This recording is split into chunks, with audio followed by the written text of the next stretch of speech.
some better images from teachers presented by Sieglinde Jornitz and Stefanie Kollmann.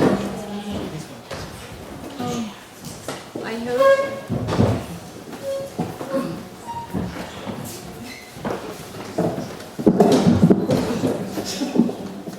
Some friendly pictures, I hope. Some more friendly.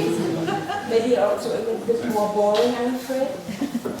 Dr. Van Travail for having us here. It's a pleasure being here, and the title of our talk will be The Image of the Teacher. We use our database. I come from the Library of Education and History Research, and we host a picture database there named Pictura Periodica Online, which is open on the internet. And we found some nice images, not so funny ones, I'm afraid, but through all the ages, and we separate three main aspects. That's teacher and pupil situations, teacher in class, and the third will be teacher portraits. Let's start with the first, that's the teacher and pupil situation.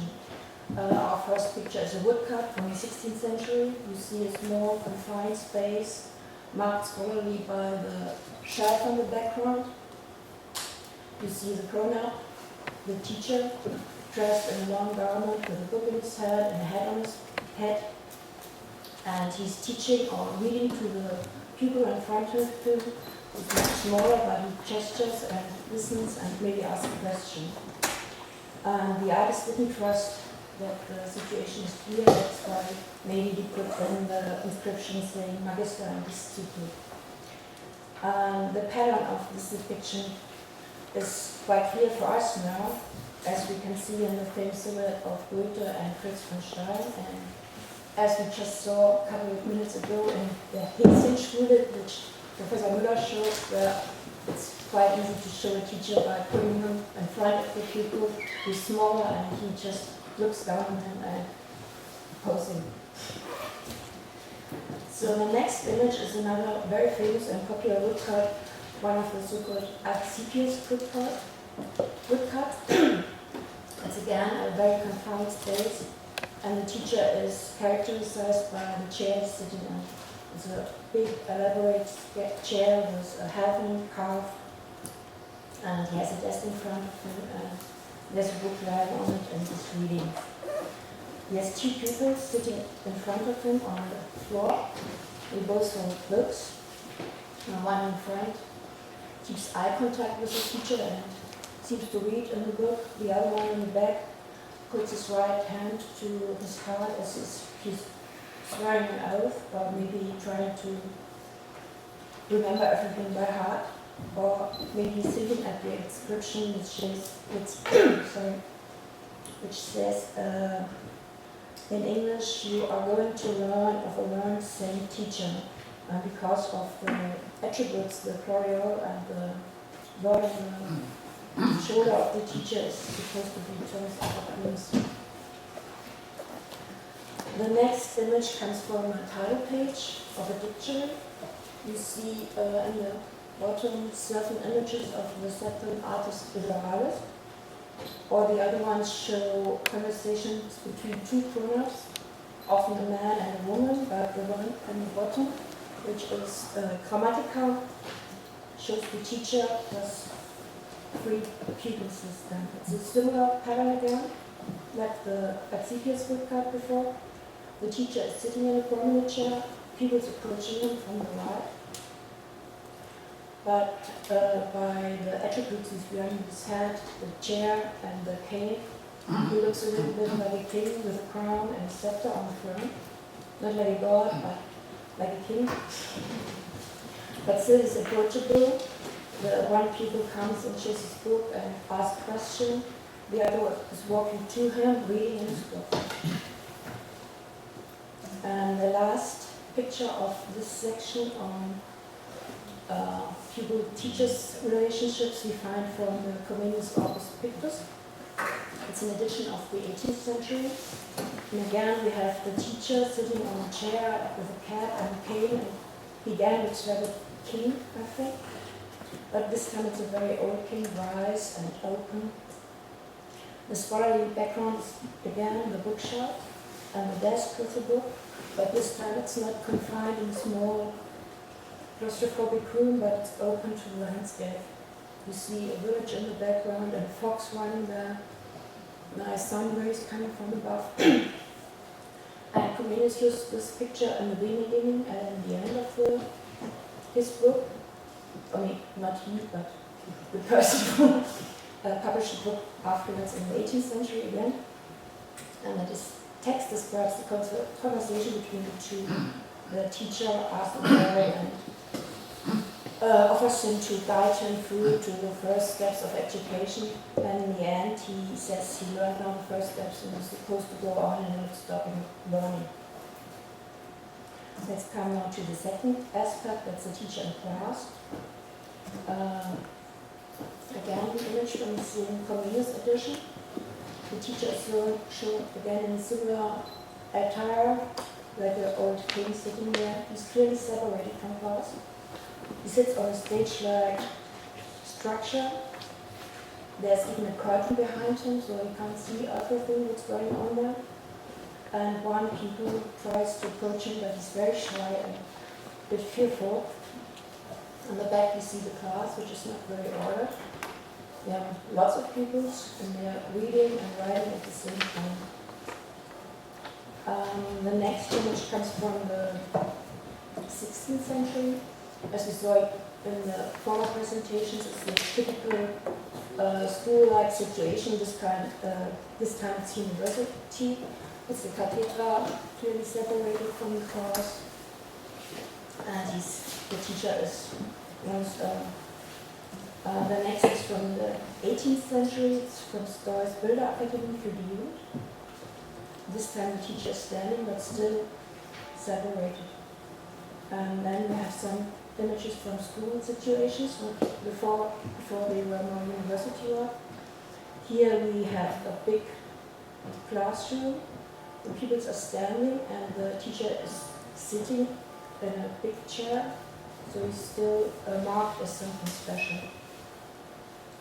And the next is again from Stoy, and this time is a very nice picture showing an intimate classroom with groups of pupils, boys and girls, educated together.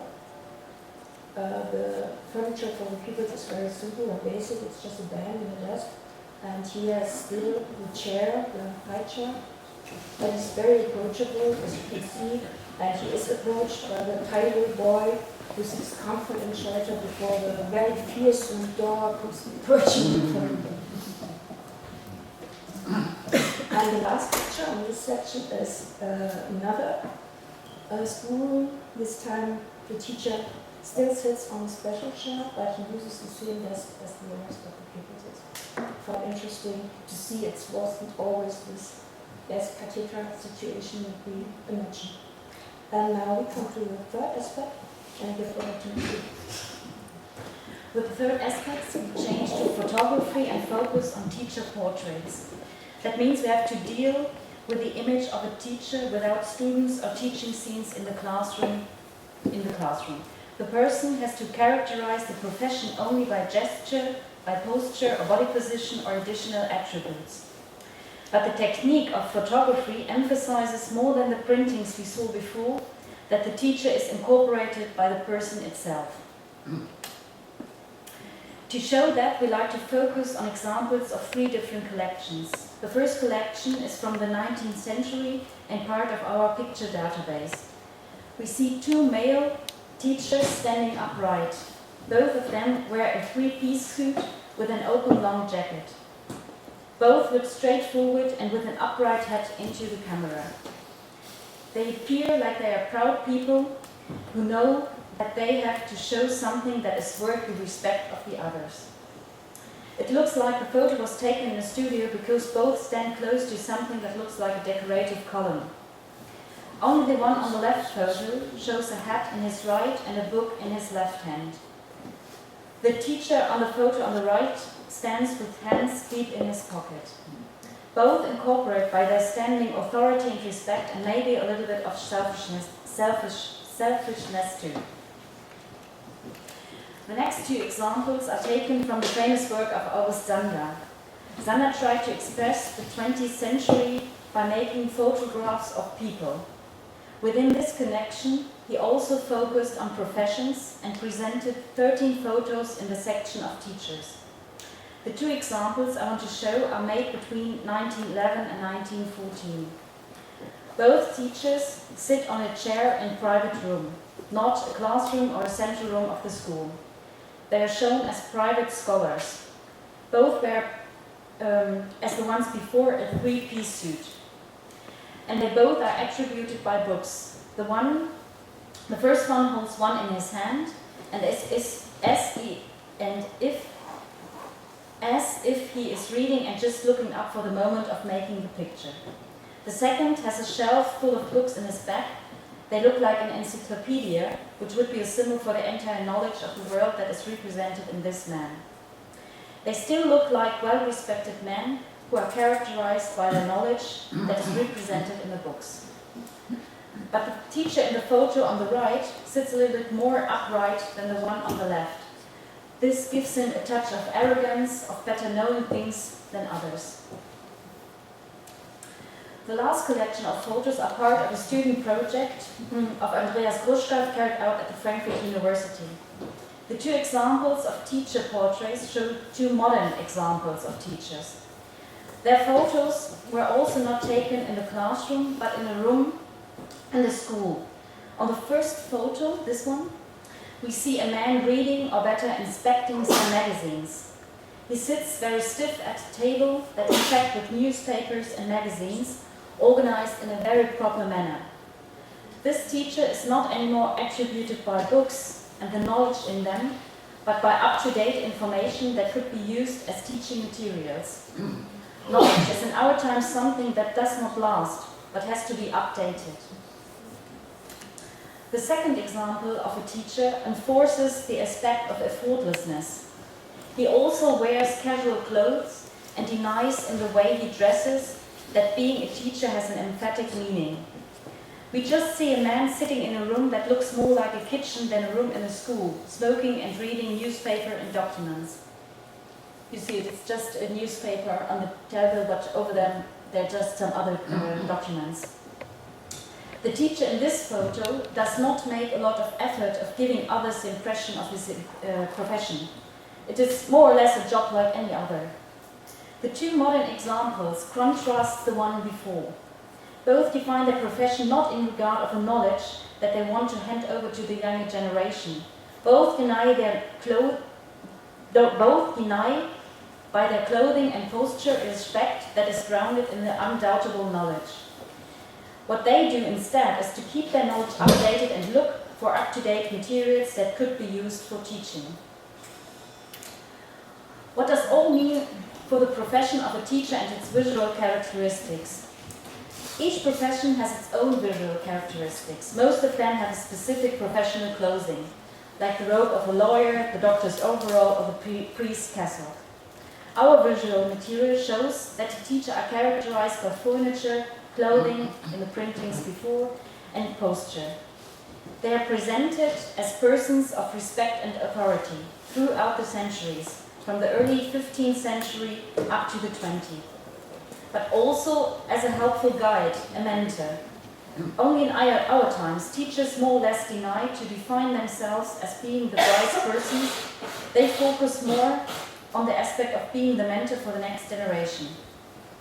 That's what we found by looking for the image of the teacher. Thanks.